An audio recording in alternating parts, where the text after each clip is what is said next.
I'm going to be talking about a very rare and unique piercing, and that's the vertical or conch-to-conch industrial piercing. We're going to give you the pros and cons, 5 pros, 5 cons. I'm also going to talk about things like what you should know beforehand, the piercing experience itself, healing the piercing, jewelry, living with the piercing, and what happens if you say, hey, I don't want this anymore, and take the jewelry out.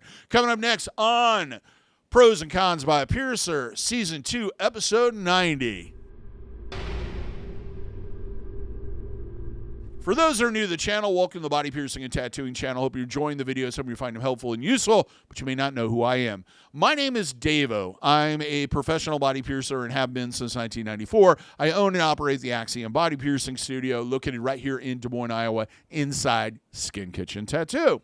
Now, what is a conch-to-conch or vertical industrial piercing? Basically, it's a piercing that's done straight through the ear, with a barbell, one solid barbell, one piece of jewelry. This is pretty much a modern invention. There's not really a lot of history to this. Industrials have been being done since I think the late 80s, early 90s.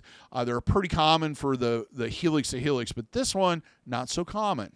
Well, let's start off with the pros, the advantages, things that make you go, yeah, I want that in my life. Starting with number 1, this can be a statement piece. It's one of those piercings that you can do in an ear that's basically going to draw attention to that ear in a way that other piercings won't. It's unusual, it's unique, and etc., and it can really help to express what type of look you want to have. Also, it can kind of seem like it's just kind of floating in there or just set in there because people can only see the bar section and not the other parts. Number 2, it kind of just fits into the ear. It kind of gives that vertical look to the ear, and if it's done well, it'll fit kind of the shape of the ear.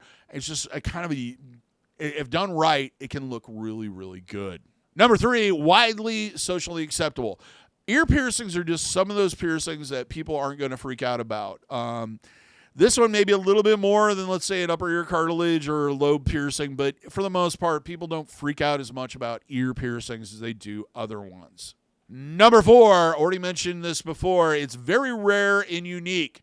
Not everybody has the anatomy for this piercing. Also, it takes a level of skill and expertise that a lot of piercers don't have. It's just not kind of an off-the-rack kind of situation. Sometimes it requires bending jewelry. Also, it requires having longer jewelry in that most people don't stock and can pretty much only be used for this piercing. And number 5, this is not experimental. It has a long history of healing. If done correctly and the placement's correct and you take care of it properly, it may take a long time to heal, but it will probably heal. And let's move on to the cons. The disadvantages, the things that make you go, oh, no. Start with number 1. You may not have the anatomy for this piercing. It's one of those piercings that, with ears, because they're so vastly different from person to person, that just some people don't have the anatomy for this particular piercing. It's not, per se, as complicated as other piercings, but if you don't have that alignment, and I think there's probably, you can readily do this more often than the helix to helix in some cases, but it's one of those ones where you just have to have that you have to have that space, and it has to be a direct line. Number 2, the swelling. These tend to swell. Conch piercings are prone to swelling. They are prone to periods of swelling where they're fine, then they're not, then they're fine, then they're not, they're fine, they're not. It's just one of those things that you're going to have to go through that process. For that reason, the jewelry may have to be oversized and then downsized later. It's just one of those piercings. Number 3, can't close pretty rapidly. This is one of those piercings where you definitely want to leave some jewelry in it at all times, only taking out to replace, especially since it's a kind of a more difficult heal. It's not really a piercing that you want to just take chances on.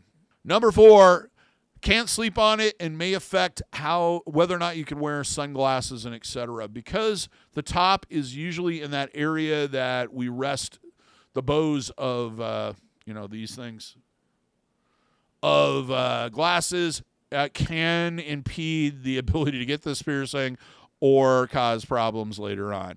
It's really one of those things where the placement has to fit into it, and if it doesn't, it might be one of those things where it's the piercing or wearing glasses. You decide. And you can't sleep on it. Sleeping on it's just going to lead to all kinds of problems. It brings us into number 5, sensitive to trauma. It is sensitive to trauma. Anything, sometimes just a gust of wind will cause these to flare up. You really do need to isolate this piercing during the healing process and make sure that nothing bumps into it or causes problems. Now let's talk about preparing and what you should know beforehand. First and foremost, this is an advanced piercing. This is a piercing that not every piercer can do. You really need to find somebody that has the expertise to do this properly. And they should be well-knowledged in dealing with them. They can be difficult, mainly because we're trying to perfectly line up 2 different piercings and make sure there's room in there for that jewelry and everything else. So it's really complicated, and it's something you want to find somebody that definitely knows their stuff on. This is not apprentice work. If you're employed or involved in organized sports or activities, consult whoever's in charge beforehand to make sure that you're not going to have a situation where you're going against the dress code. It's all different from place to place and everything else. And piercings are becoming greatly more socially acceptable than they used to be. However, there's just some situations where they're just going to say you either take it out or you're not going to be able to do whatever the hell you're there to do. So to avoid that situation of having to abandon the piercing soon after you get it done and wasting the money and the pain and everything else, check with them beforehand just to be on the safe side, especially if there's any type of dress code. Your piercer should be experienced, professional, informative, and make you feel comfortable. They should also give you a verbal consultation and go through checking your anatomy and talking to you about the risks, how it's going to, what's going to take to heal it, what risks are involved, or any other issues there might be with this particular piercing, and advise you on what's going to work best. The next thing you need to talk to your piercer about is, do they provide aftercare product? If they don't, it's not a bad idea to buy it ahead of time so you have it on hand. Jewelry should be made of a biocompatible material and of high quality, meaning usually in most cases, kind of the standard with this would be internally threaded or threadless titanium barbells. This piercing demands isolation. So you do need to plan ahead and figure out exactly how you're going to avoid sleeping on it and avoid contact with the piercing. Do that ahead of time, kind of get a game plan going so you're not just dealing with it the night after you get the piercing done or the day you're doing the piercing.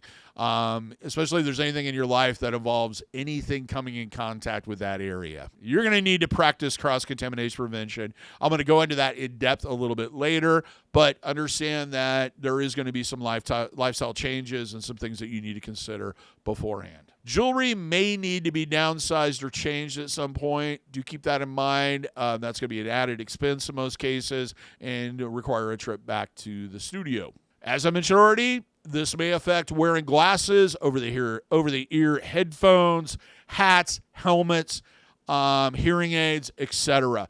If you use any of those items, they're probably going to be off the list of things you can do for a while. So take that into consideration before getting the piercing done. Now let's talk about the piercing experience itself. Pain level-wise, most people say on a scale of 1 to 10, 10 being the worst, that this one is between a 3 and a 6, maybe close to a 7.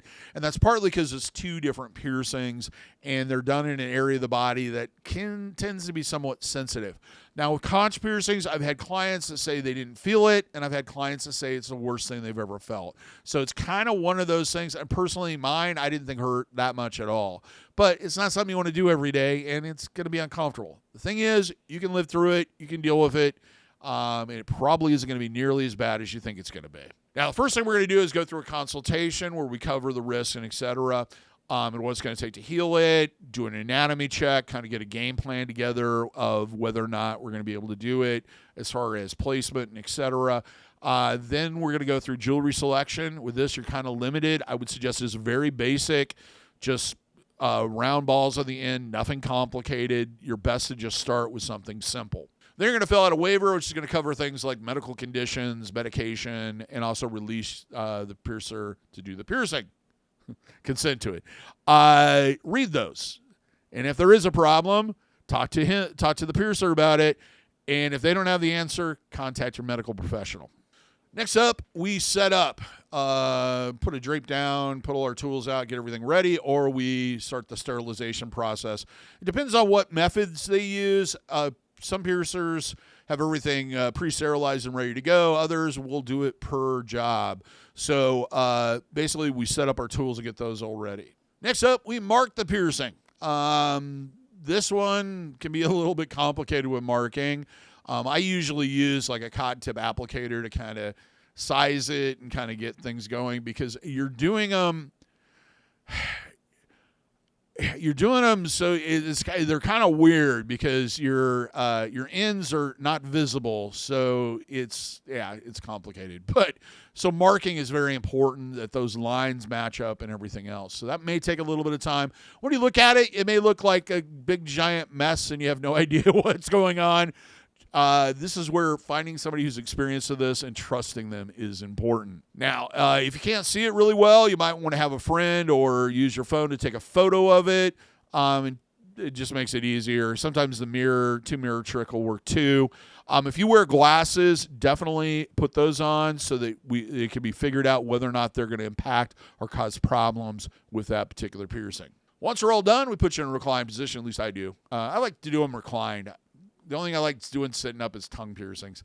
Inject the needle on one side, and then we inject the needle on the other end. So we do each piercing separately, and then we insert the jewelry using a guide pin.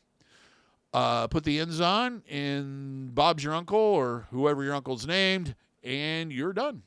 There'll be some slight to moderate bleeding usually with these, depending on if we hit a blood vessel or not. A lot of times we'll candle it, where we put a light behind it just to make sure we're not going to. Then basically you're going to have some throbbing and aching. This is going to last a few minutes. Then when you bump it, you're going to damn well know it. The jewelry may be a little loose-fitting just to allow for the swelling. We don't want it so long that it's actually going to bump into things or move around a lot. So it's kind of trying to find a healthy balance. In some cases, the piercing jewelry may need to be bent to match your ear, and we'll get a little bit more into that when we get into jewelry. Healing. I would say on these, you're probably 6 months to a year, if not longer, during which cleaning twice daily, using a sterile saline solution. I like Neomed's Piercing Aftercare. You can find comparable stuff at good pharmacies. The main thing you want to look for is it should be in a metal can. It should say sterile on it. When you flip it over and look at the ingredients, all you see there is purified water and sodium chloride. Nothing else. If it has anything else in it, that is not what you want. The biggest difference in a lot of the different manufacturers is how that saline comes out. With Neomed's Piercing Aftercare, the stuff we sell, it comes out in a fine mist. So you just mist it directly and just spray it on there. Some of the other ones come out like a squirt gun, like a super soaker or soaker. With those, I would suggest doing maybe a compress. Take a sterile piece of gauze sponge. What I like is the Johnson & Johnson 2x2s. Mainly because they're wound a little bit tighter. Saturate it and then lay it against the area for about 5 minutes. Saline you want to do twice daily. The other thing I suggest doing is into your shower, pull your hair out of the way, and let the water flow over the area for about 30 to 60 seconds. What we're doing with those two things is removing that discharge that hardens and collects and deposits on the jewelry, what people refer to as the crusties. And the reason we want it off there is when the jewelry shifts or moves, it can agitate it, it doesn't feel very good, and it can lead to issues. If you have an excessive amount of discharge or it's just not coming off, do not run to the medicine cabinet and start pulling out everything tipped in cotton or with a sharp point or edge and start digging around. You are going to cause problems. See your piercer, have them take a look at it, have them clean it for you, and ask or check to make sure there's not some other issue going on. Now, swelling will last anywhere from about 3 to 5 days in most cases, but with conch piercings, that swelling can come back if it just gets knocked a little bit. It is one of those piercings, conches, any conch piercing is like this, or thicker cartilage piercings, where they're just a little bit more sensitive to trauma than other piercings. So really the biggest thing is avoid any contact of any kind if possible. Another thing you do to reduce swelling is sleeping with your head above your heart for the first week or so. And cutting down your intake of salty foods and beverages like sodas. That will cause your body to retain more water, which means more swelling. Other thing you do is anti-inflammatories, over-the-counter ones. If you've never had an issue with it, it shouldn't be a problem. If you have never taken those before and you're on medication or have a health condition, you should contact your medical professional before using it. Also, CBG oil is a possibility too to help reduce some of that. I don't suggest putting it on the area. Ingesting it is what we're talking about. You must practice cross-contamination prevention. Most of this is common sense stuff mom should have taught you. Wash your hands before you handle it. No oral contact or exchanging of bodily fluids on you around the piercing. Keep your environment clean. Clothing, bedding, towels. Do not submerge the piercing in bodies of water you cannot control the quality of, which is everything but your own clean bathtub.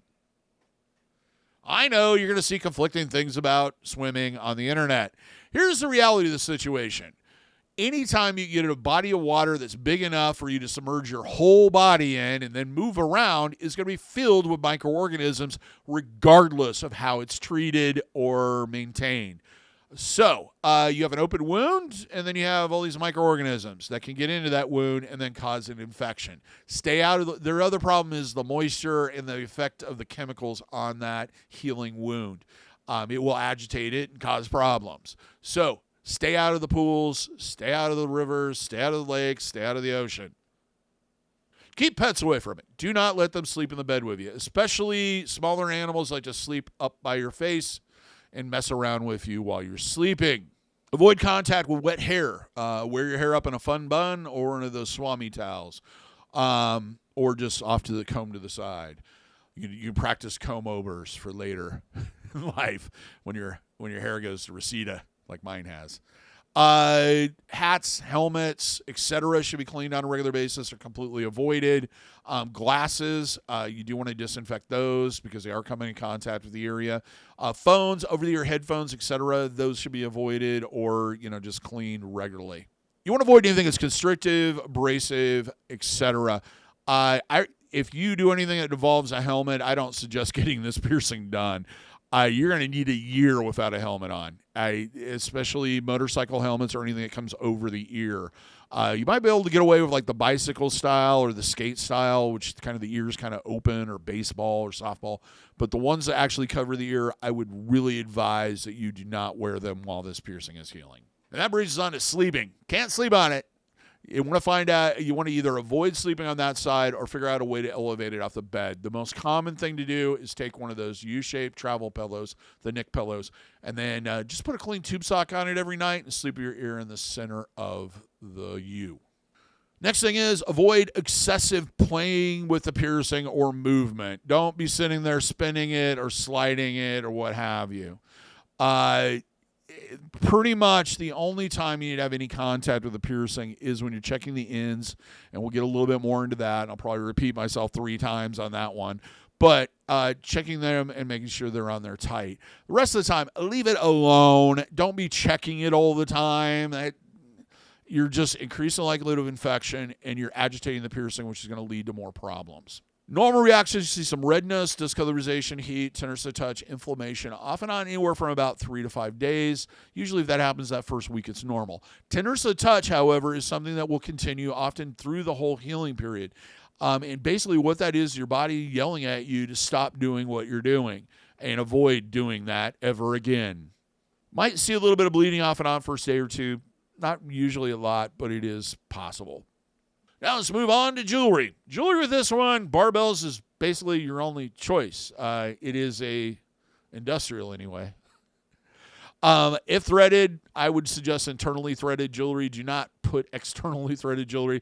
The problem with externally threaded jewelry is it takes less turns for it to tighten and loosen. Also, it will cause damage when you change the jewelry because that threading rubs against the piercing, and it's a sign of either really old stock or complete garbage. Always ask for internally threaded. Threadless is the other option. They do make it, and that does give you a pretty broad range of variety as far as ends. Not really much you have to do maintenance-wise if they're bent correctly. The lead going into the post. Depending on your anatomy and the placement of the piercings, you may have the piercing jewelry may need to be bent slightly or possibly more than slightly by your piercer. That means that you will probably have to go back to that person every time or find somebody that is experienced with doing this sort of thing, because you can't just take something that's slightly bent, heal it out, and then put something completely straight in there and not have issues. If you have a situation where you medical emergency, what have you, glass jewelry can be worn in the piercing retainers temporarily. They're not the most comfortable and they're not the most secure, but they can get the job done until you're done with whatever medical thing you have going on, and then you can put the real jewelry back in, and it'll go from 2 piercings to an industrial again. If the jewelry is loose fitting or seems to be getting caught on absolutely everything, it is important to downsize, and I don't know how to stress that enough. If we are past the usually about 6 to 8 week point, it's to a point where changing the jewelry out is not going to cause a problem. Going to that shorter barbell will reduce the likelihood of trauma being done to that piercing. Next up, living with a piercing. Check the ends at least once a week if it's threaded jewelry. They can come unscrewed on their own, and they'll usually fall off at the worst possible time where you'll never find them ever again. If you notice sudden swelling or discomfort, consult your piercer as soon as possible. And this is even after the piercing is healed. Now, during the piercing period or healing period, there may be periods of time where it's fine, then it starts swelling again, then it's fine, then it starts swelling again. That is not what I'm talking about. What I'm talking about is after the fact. And even during that period of time, if it seems like it's exceeding the length of the jewelry or there's a lot of pressure on it, see your piercer for longer jewelry. The piercings in the jewelry will need to be isolated even after the piercing has healed. It doesn't matter how long you've had it. It's a solid piece of metal through soft tissue. If you cause abuse, it can cause tearing.